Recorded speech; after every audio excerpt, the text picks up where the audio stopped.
Welcome to T-SAT. I'm Naresh, history faculty. ఈరోజు మనము ఈ యొక్క వీడియోలో లోడీ వంశం గురించి, ఢిల్లీ సుల్తాన్ల యొక్క యుగ విశేషాల గురించి నేర్చుకుందాము. ఢిల్లీ సుల్తానులలో 5వ వంశం వచ్చేసి లోడీ వంశం అని చెప్పాల్సి ఉంటుంది.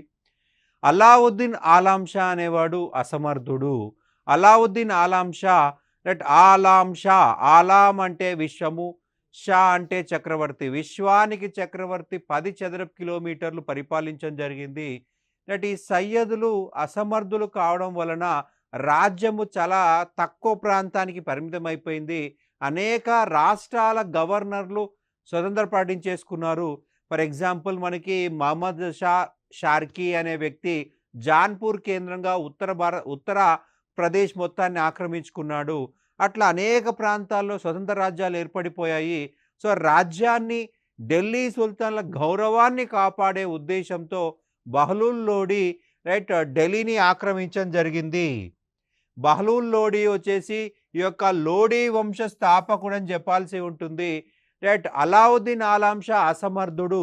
అతని అసమర్థతను ఆధారంగా చేసుకుని అనేక రాష్ట్ర పాలకులు స్వతంత్ర ప్రకటించేసుకున్నారు. సో ఢిల్లీ సుల్తానుల గౌరవాన్ని కాపాడడం కోసము బహ్లూల్ లోడి ఢిల్లీని ఆక్రమించాడు.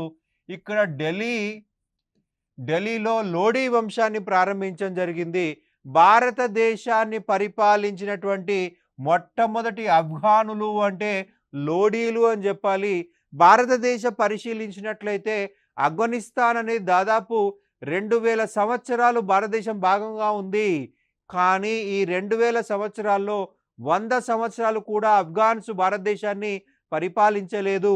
మనకి లోడీలు, సూర్లు వీళ్ళిద్దరే ఆఫ్ఘనిస్తాన్ నుంచి భారతదేశాన్ని పరిపాలించిన వాళ్ళు. లోడీలు, సూర్లు. లోడీలు చూసినట్లయితే 1451 నుంచి 1526 వరకు పరిపాలించారు. సూర్లు చూసినట్లయితే 1540 నుంచి 1555 వరకు. వీళ్ళిద్దరు కలిపిన 100 సంవత్సరాలు కూడా పరిపాలించలేదు. కానీ ఆఫ్ఘనిస్తాన్ని 2000 సంవత్సరాలు భారతదేశం పరిపాలించింది. లోడీలు ఢిల్లీని పరిపాలించిన మొట్టమొదటి ఆఫ్ఘనిస్తాన్ దేశస్థులు. వీళ్ళు వికేంద్రీకృత పరిపాలనకు ప్రాధాన్యత ఇచ్చారండి. ఢిల్లీ సుల్తానులందరిలోకెల్లా అత్యధిక కాలం పాలించిన వాడు బహ్లూల్ లోడి అని చెప్పాల్సి ఉంటుంది. మనకి బహ్లూల్ లోడి పరిపాలన కాలం 1451 నుంచి 1489 వరకు. దాదాపుగా 39 సంవత్సరాలు పరిపాలించాడు. అత్యధిక సంవత్సరాలు పరిపాలించిన ఢిల్లీ సుల్తాన్ అంటే బహ్లూల్ లోడి 39 సంవత్సరాలు పరిపాలించాడండి. జాన్పూర్ని పరిపాలిస్తున్న హుసేన్ షా షార్కీని ఓడించి పూర్తి ఉత్తరప్రదేశ్ని ఆక్రమించడం జరిగింది. ఈ హుసేన్ షా షార్కీ ఢిల్లీని ఆక్రమించి షార్కీ వంశాన్ని పరిపాలించాలనుకున్నాడు. షార్కీ వంశాన్ని ఢిల్లీకి తీసుకెళ్లాలనుకున్నాడు. సో ఇతనిపై దాడి జరిగింది. అయితే ఇతన్ని ఓడించి చంపేశాడు. ఇతని పూర్తి పేరు వచ్చేసి మహమ్మద్ హుస్సేన్ షా షార్కీ. మనకి షార్ట్కట్లో హుస్సేన్ షా షార్కీ అని చెప్పేసి చెప్తాము. మహమ్మద్ హుస్సేన్ షా షార్కీ ఇతని యొక్క పూర్తి పేరు. మనకి ముస్లిం చక్రవర్తులు వాళ్ళు ఖచ్చితంగా వాళ్ళ పేర్లలో మహమ్మద్ ఉంచుకుంటారు. అట్లా వాళ్ళకి మహమ్మద్ షా షార్కీ అని పేరు రావచ్చు. చాలా పెద్ద పెద్ద పేర్లు వాడుకుంటారు, ఎక్కువ బిరుదులు వాడుకుంటారు. ఈ హుస్సేన్ షా షార్కీని ఓడించి జాన్పూర్ని ఆక్రమించాడండి.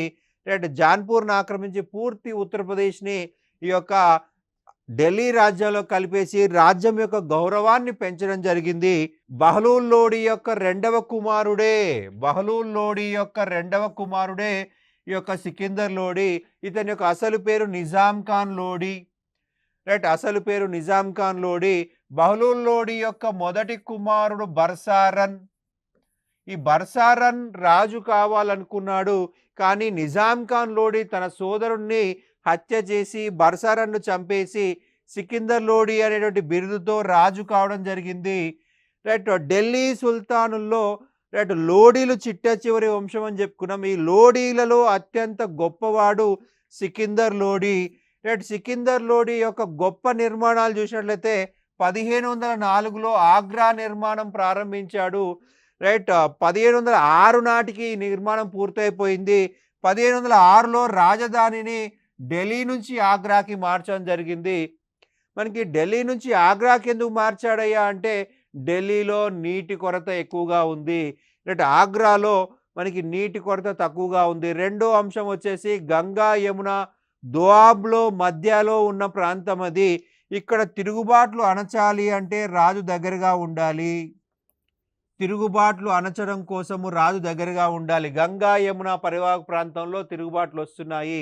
వాటిని అణచడం కోసము రాజధానిని ఆగ్రాకి మార్చాడు. అలాగే వాయువ్య భారతదేశానికి ఆగ్రా చాలా దూరంలో ఉంటుంది. ఢిల్లీ కంటే కూడా ఆగ్రా దూరంలో ఉంటుంది. విదేశీ దండయాత్రల నుంచి తన రాజధానిని కాపాడుకోవడం కోసము రాజధాని ఆగ్రాకి మార్చాడు. ఈయన ఆస్థాన కవి మియాన్ బువా సంస్కృత వైద్య గ్రంథమును తిబ్బి సికిందర్ అనే పేరుతో పర్షియా భాషలోకి అనువాదం చేయడం జరిగింది. తర్జుమా లేదా అనువాదం చేశాడు. మియాన్ బువా అనేటువంటి వ్యక్తి సంస్కృత వైద్య గ్రంథమును తిబ్బి సికిందర్ అనే పేరుతో మనకి పర్షియన్ భాషలోకి అనువదించడం జరిగింది. లోడీ పాలకుల్లో మనకి ఈ యొక్క సికిందర్ లోడీ అత్యంత గొప్పవాడుగా చెప్పుకోవాలి. ఇతను గొప్ప కవి కూడా. సికిందర్ లోడీకి సమకాలీనుడు గురునానక్, సిక్కు మత స్థాపకుడు గురునానక్ ఈ యొక్క సికిందర్ లోడీకి సమకాలీనుడు. సికిందర్ లోడీ కాలంలో పంజాబ్లో దౌలత్ ఖాన్ లోడీ దగ్గర అకౌంటెంట్గా కూడా కొద్ది రోజులు గురునానక్ పనిచేశాడు. కబీర్ దాస్ ఈయన కూడా సికిందర్ లోడీకి సమకాలీనుడే. కబీర్ దాస్, గురునానక్ ఇద్దరు కూడా సికిందర్ లోడీకి సమకాలీనులే. అండ్ సికిందర్ లోడీ గొప్ప కవి. గుల్ రుఖీ అనేది అతని యొక్క పెన్ను పేరు, కలం పేరు గుల్ రుఖీ. గుల్ రుఖీ అంటే పువ్వుల యొక్క సుగంధము అని అర్థము. గుల్ రుఖీ అంటే పువ్వుల యొక్క సుగంధం అని అర్థము. సికిందర్ లోడీ చనిపోయిన తర్వాత ఇబ్రహీం లోడీ రాజు అయ్యాడండి. ఈ యొక్క లోడీ వంశంలో చిట్ట చివరి పాలకుడు ఇబ్రహీం లోడీ. ఇతను ఒక గొప్ప రాజే, కానీ ఆఫ్ఘానులలో ఎవరికి నమ్మేవాడు కాదు. ఇబ్రహీం లోడీ చూసినట్లయితే కేంద్రీకృత పరిపాలనను ఏర్పాటు చేసే ప్రయత్నం చేశాడు. కానీ ఆఫ్ఘాన్స్ అనేవాళ్ళు వికేంద్రీకృత పరిపాలనకి ప్రాధాన్యత ఇవ్వడం జరుగుతుంది. మనకి ఆఫ్ఘనిస్తాన్ చూసినట్లయితే మనకి చంద్రగుప్త కాలము లేదా అలెగ్జాండర్ కాలం నుంచి ఇప్పటి వరకు కూడా కేంద్రీకృత పరిపాలన ఎవరు ఏర్పాటు చేయని పరిస్థితి. వాళ్ళు అంగీకరించారు. వికేంద్రీకృత పరిపాలనే అంగీకరిస్తారు.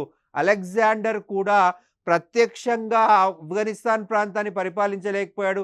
చంద్రగుప్త మౌర్యుడు కూడా ఆఫ్ఘనిస్తాన్ ప్రాంతాన్ని కంట్రోల్లో పెట్టుకోలేకపోయాడు. అశోకుడు కూడా అనేక ప్రతినిధులు పెట్టడం జరిగింది, స్వయంగా పరిపాలన చేయలేకపోయారు. అందుకే బహదూర్ లోడీ, సికిందర్ లోడీ ఇద్దరు కూడా వికేంద్రీకృత పరిపాలనను చేపట్టడం జరిగింది. రాజు సింహాసనం పైన కూర్చోకూడదు, చాప మీద కూర్చోవాలి. రాజు చాప మీద కూర్చోవాలి. అతని పక్కనే జాగీర్దార్లు, జమీందార్లు వీళ్ళంతా కూర్చుంటారు. ఆఫ్ఘానులు నమ్మితే ప్రాణం ఇస్తారు, అవమానించడం తెలిస్తే చంపేస్తారు. అనేక తిరుగుబాట్లు కూడా చేయడం జరిగింది. ఇతను ఇబ్రహీం లోడీ నేను చక్రవర్తి సింహాసనం పైన కూర్చోవాలి, చాప మీద కూర్చోవడం ఏంటి? వికేంద్రీకృత పరిపాలన రిజెక్ట్ చేసి రాజు దైవాంశ సంభూతుడు అన్నాడు. సో అందువల్ల అతనికి వ్యతిరేకంగా అనేక తిరుగుబాట్లు వచ్చాయి. అనేక మందిని అణిచేశాడు. ప్రతి ఒక్కరిని అనుమానంతో చూసేవాడు, ప్రతి ఒక్కరిని వేధించేవాడు. అందులో ఒక ముఖ్యమైన వ్యక్తి దౌలత్ ఖాన్ లోడీ. ఈ దౌలత్ ఖాన్ లోడీ పంజాబ్ గవర్నరే కాదు, స్వయానా మేనమామ. ఈ దౌలత్ ఖాన్ లోడీ యొక్క కుమారుణ్ణి ఇబ్రహీం లోడీ జైల్లో బంధించడం జరిగింది. సో దౌలత్ ఖాన్ లోడీ ఇలా అయితే కష్టం అని చెప్పేసి కాబూల్, కాందహార్ని పరిపాలించేటువంటి బాబర్ని భారతదేశానికి ఆహ్వానించడం జరిగింది. ఇబ్రహీం లోడీని నాశనం చేసే ఉద్దేశంతో బాబర్ని భారతదేశానికి ఆహ్వానించాడు. మనకి ఈ బాబర్ భారతదేశానికి రాగానే, పంజాబ్కి రాగానే ఈ దౌలత్ ఖాన్ లోడీ తిరుగుబాటు చేశాడు. ఇన్వైట్ చేసింది ఆయనే తిరుగుబాటు చేశాడు. సో బాబర్ మొదట ఎవరితో యుద్ధం చేశాడయ్యా అంటే దౌలత్ ఖాన్ లోడీతోనే యుద్ధం చేశాడు. మరి ఇన్వైట్ చేసింది ఆయనే కదా, ఎందుకు తిరుగుబాటు చేశాడు అంటే ఆలోపే దౌలత్ ఖాన్ లోడీకి ఇబ్రాహీం లోడీకి మధ్య స్నేహం కుదిరింది. కాబట్టి తిరుగుబాటు చేశాడు. సో మొదట బాబర్ దౌలత్ ఖాన్ లోడీనే ఓడించి పంజాబ్ ప్రాంతాన్ని ఆక్రమించాడు. సో మనం ఏం చెప్పొచ్చంటే మధ్యయుగంలో ముఖ్యమైన దేశద్రోహి అంటే దౌలత్ ఖాన్ లోడీ అని చెప్పాలి. ఎందుకంటే ఒక విదేశీయుడైన బాబర్‌ని భారతదేశం పైన దండెత్తమని ఆహ్వానించాడు. సో దేశద్రోహిగా చెప్పాల్సి ఉంటుంది దౌలత్ ఖాన్ లోడీని. మొదటి పానీపట్టు యుద్ధము. రైట్. మనకి పానీపట్టు అనే ప్రాంతంలో ఇబ్రాహీం లోడీకి, బాబర్‌కి మధ్య యుద్ధం జరిగిందండి. బాబర్ మరియు ఇబ్రాహీం లోడీ మధ్య యుద్ధం జరిగింది. సో ఇది మొదటిసారిగా జరిగింది కాబట్టి మొదటి పానీపట్టు యుద్ధం. మనం మొదటి పానీపట్టు యుద్ధం ఎందుకంటామంటే అదే ప్రాంతంలో ఇంకా 2 యుద్ధాలు జరిగాయి. రెండవ పానీపట్టు యుద్ధం, మూడవ పానీపట్టు యుద్ధం. సో అందుకే దీన్ని మొదటి పానీపట్టు యుద్ధం అంటున్నాము. రైట్. ఏప్రిల్ 21, 1526 ఏప్రిల్ 21, 1526 ఈ యుద్ధం చూసినట్లయితే ఇబ్రాహీం లోడీ 1,00,000 సైన్యాన్ని పట్టుకొచ్చాడు. 1,00,000 కాల్బలం తీసుకొచ్చాడండి. 1,00,000 కాల్బలం తీసుకొచ్చాడు. 8,000 ఏనుగులను తీసుకొచ్చాడు. గజదళం తీసుకొచ్చాడు. రైట్. 8,000 గజదళం తీసుకొచ్చాడు. బాబర్ సైన్యం చూస్తే జస్ట్ 12,000 మాత్రమే. బాబర్ సైన్యం మాత్రం 12,000 మాత్రమే. రైట్. ఇక్కడ 1,00,000 మందిని తీసుకొచ్చాడు. అందులో అత్యధికులు రైట్ యుద్ధం అంటే తెలియని వాళ్ళే, శిక్షణ తెలియని వాళ్ళే. రైట్. ఇబ్రాహీం లోడీ సరిగా యుద్ధాన్ని నడిపించేవాడు కాదు. రైట్. బాబర్ అనేక యుద్ధాల్లో ఓడిపోయి ఆ యొక్క ఈ ఎక్స్పీరియన్స్ ఇక్కడ వాడుకోవడం జరిగింది.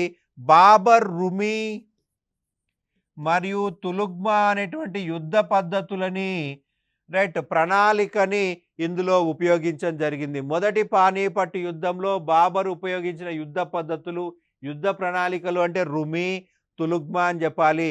ఇబ్రాహీం లోడీ ఎటువంటి యుద్ధ ప్రణాళికలు లేవు. బ్లైండ్గా యుద్ధానికి వచ్చేసాడు. రైట్. అర్ధ రోజులోనే 1,00,000 మందిని చంపేశాడు బాబర్. అర్ధ రోజులోనే 1,00,000 మంది చంపేశాడు. ఇబ్రాహీం లోడీ యుద్ధంలో మరణించాడు. అలాగే గ్వాలియర్ యొక్క రాజు విక్రమ్జిత్ ఇతను కూడా ఇబ్రాహీం లోడీకి సహాయంగా వచ్చాడు. రైట్. గ్వాలియర్ యొక్క రాజు విక్రమ్జిత్ కూడా యుద్ధంలోనే చనిపోవడం జరిగింది. ఇబ్రాహీం లోడీకి సహాయంగా వచ్చాడు కానీ అతను కూడా యుద్ధంలో చనిపోయాడు. మనకు అడిగిన క్వశ్చన్ ఏందయ్యా అంటే గతంలో ఢిల్లీ సుల్తానుల్లో యుద్ధంలో చనిపోయిన ఏకైక చక్రవర్తి అంటే ఇబ్రాహీం లోడీ అని చెప్పాల్సి ఉంటుంది. యుద్ధంలో చనిపోయిన ఏకైక ఢిల్లీ సుల్తాన్ మనకు 1206 కుతుబుద్దీన్ ఐబక్ నుంచి 1526 ఇబ్రాహీం లోడీ వరకు యుద్ధంలో చనిపోయిన ఒకే ఒక్కడు ఇబ్రాహీం లోడీ. ఇబ్రాహీం లోడీ మరణంతో ఢిల్లీ సుల్తాన్ల యుగం అంతమైపోయి భారతదేశంలో మొఘలు యుగం ప్రారంభమైంది. ఇక నెక్స్ట్ మనకి ఢిల్లీ సుల్తాన్ల యొక్క యుగంలో ముఖ్యమైన అంశాలు చూసినట్లయితే వీళ్ళు దేవుని ప్రతినిధులుగా చెప్పుకున్నారు. షరియత్కు అనుగుణంగా పాలన చేసిన, ఉలేమా ఆధిపత్యాన్ని అంగీకరించిన బాల్బన్, అలావుద్దీన్ ఖిల్జీ, మహమ్మద్ బిన్ తుగ్లక్లు పూర్తిగా షరియత్ను అనుసరించలేదు. కొద్దిమంది మాత్రమే అనుసరించారు, అందరూ అనుసరించలేదని చెప్పాల్సి ఉంటుంది. బాల్బన్, అలావుద్దీన్ ఖిల్జీ అలాగే మహమ్మద్ బిన్ తుగ్లక్ షరియత్ని అనుసరించలేదు. అంటే మిగతా వాళ్ళంతా కూడా అనుసరించారనమాట. అలావుద్దీన్ ఖిల్జీ మతాన్ని, రాజకీయాలను వేరు చేసినటువంటి మొట్టమొదటి భారతీయ రాజుగా చెప్పాల్సి ఉంటుంది. మతాన్ని, రాజకీయాలను దూరం చేశాడు. మతంలో రాజకీయాల్లో మతం ఉండకూడదని చెప్పినటువంటి రాజు అలావుద్దీన్ ఖిల్జీ. అతనే సర్వ సైన్యాధ్యక్షుడిగా ఉన్నాడు. అతనే అన్నిటిపైన అధికారం కలిగి ఉన్నాడు. రైట్. మత పెద్దలను తలదూర్చనివ్వలేదు. ఒక ఉలేమా మధ్యలో తలదూర్చే ప్రయత్నం చేసి అతన్ని చెట్టుకు వేలాడదీసి కాళ్ళు పైకి తల కిందికి పెట్టేసి కింద మంట పెట్టించాడు. సో ఆ సంఘటనతో ఏ మత పెద్ద కూడా తర్వాత రైట్ రాజకీయాల్లో తలదూర్చలేదు. అలావుద్దీన్ ఖిల్జీ చనిపోయేంత వరకు మతము, రాజకీయాలు వేరువేరుగా ఉండాలి, రెండింటిని కలపకూడదు అని చెప్పినటువంటి రాజు అలావుద్దీన్ ఖిల్జీ. రైట్. సుల్తాన్కు పాలనలో సహాయం చేయుటకు మజ్లిస్ ఈ ఆమ్ లేదా మజ్లిస్ ఈ కల్వత్ అనేటువంటి మంత్రి మండలి ఉండేది. మజ్లిస్ ఈ కల్వత్ లేదా మజ్లిస్ ఈ ఆమ్. ఉలేమాలు, ఉన్నత వర్గీయులు కొంతవరకు సుల్తాన్ అధికారాన్ని నిరోధించగలిగారు. మనకి మతం పైన కొద్దిగా అజమాయిషీ కలిగి ఉంటారు ఈ యొక్క ఉలేమాలు. ఫత్వా జారీ చేయడం జరుగుతుంది. రాజు ఏదైనా షరియత్‌కు వ్యతిరేకంగా పనిచేస్తే ఉలేమాలు ఫత్వా జారీ చేసి రాజు నియంత్రించే ప్రయత్నం చేశారు. అలాగే మనకి రజియా సుల్తానా చూసినట్లయితే ఆమె బుర్కా ధరించలేదు.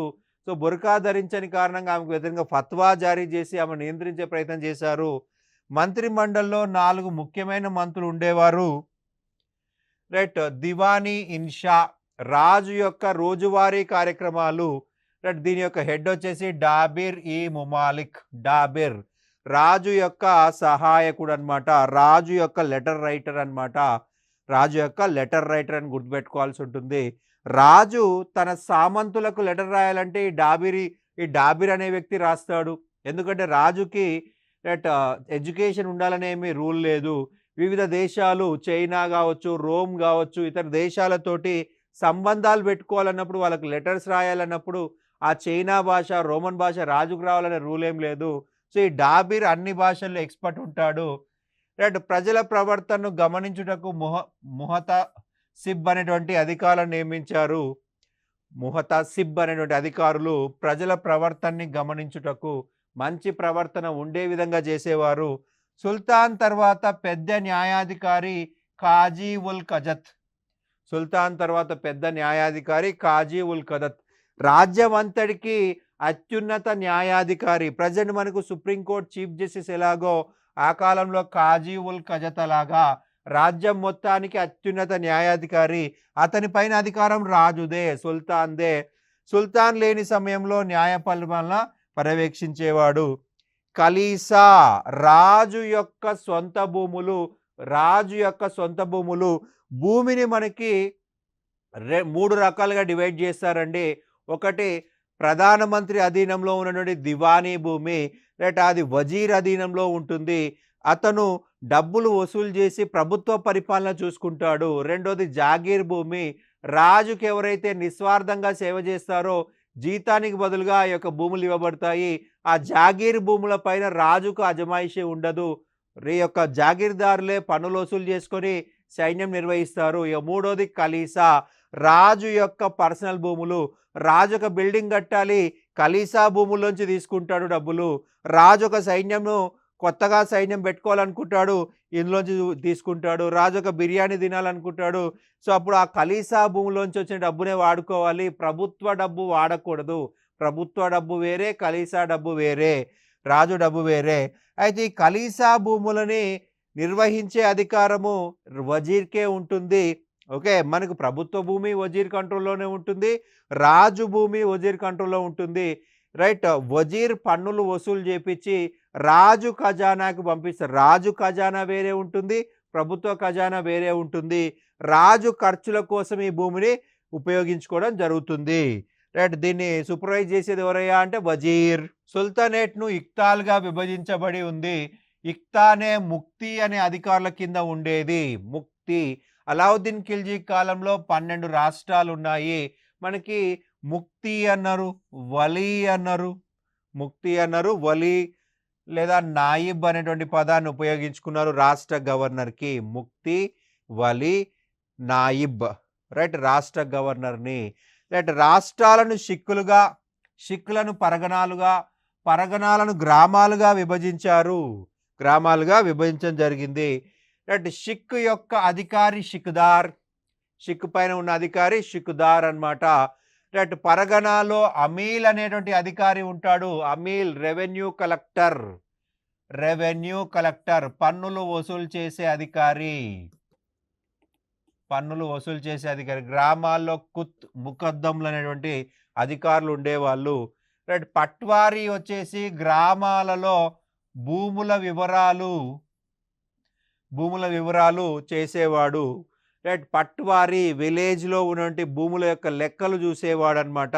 అశ్వదళం అనేది ముఖ్యమైన విభాగము. సుల్తాన్ సిద్ధ సైన్యం కలిగి ఉన్నారు. మనకి అలావుద్దీన్ ఖిల్జీ కాలం చూసినట్లయితే 5 లక్షల సైన్యం ఉంది అని చెప్పుకున్నాం. 5 లక్షల సైన్యం ఉంది. రైట్. బాల్బన్ సిద్ధ సైన్యం పెంచాడు. ప్రత్యేక సైనిక శాఖను కూడా ఏర్పాటు చేయడం జరిగింది.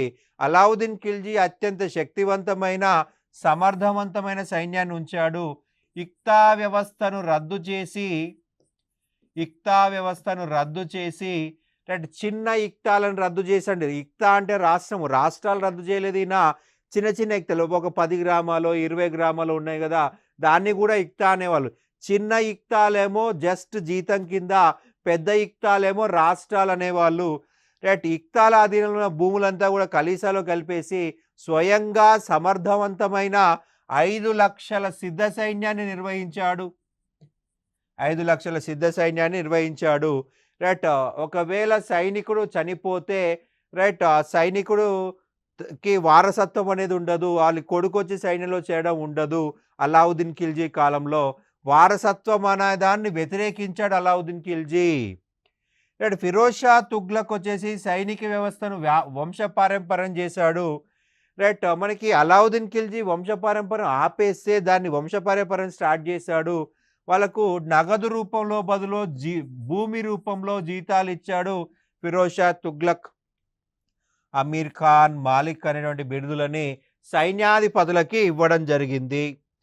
కోటలను సంరక్షించుకోవడం కోసం కొత్వాల్ అనేటువంటి పోలీస్ అధికారిని నియమించడం జరిగింది. ఈయన యొక్క ముఖ్యమైన విధి శాంతి భద్రతల పరిరక్షణ, శాంతి భద్రతలు కాపాడాలి.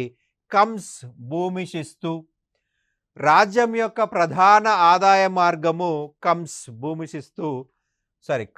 మరియు భూమి శిస్తు ఈ రెండు కూడా మనకి ప్రధాన ఆదాయ మార్గాలు అన్నమాట. కమ్స్ అంటే మనం ఆల్రెడీ గత వీడియోలో చెప్పుకున్నాం, యుద్ధంలో దోచుకున్న సంపద. ఈ కమ్స్ అనేది సైనికులకి 4/5 ఇస్తారు, 1/5 రాజుకి ఇస్తారు. రాజుకి ముఖ్యమైన ఆదాయ వనరు అనమాట కమ్స్ మరియు ఈ యొక్క భూమి శిస్తు రాజ్యానికి ప్రధాన ఆదాయ వనరులు. ఢిల్లీ సుల్తాన్ల కాలంలో పర్షియన్ భాష అభివృద్ధి చెందింది.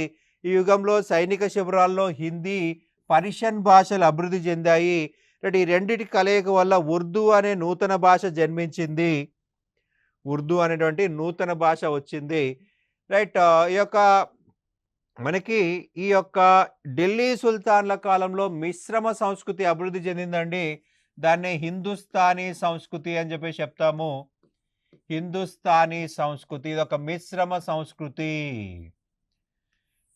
పర్షియన్ సంస్కృతి భారతీయ సంస్కృతితో కలగలిసిపోయి ఏర్పడిందే హిందుస్థానీ సంస్కృతి.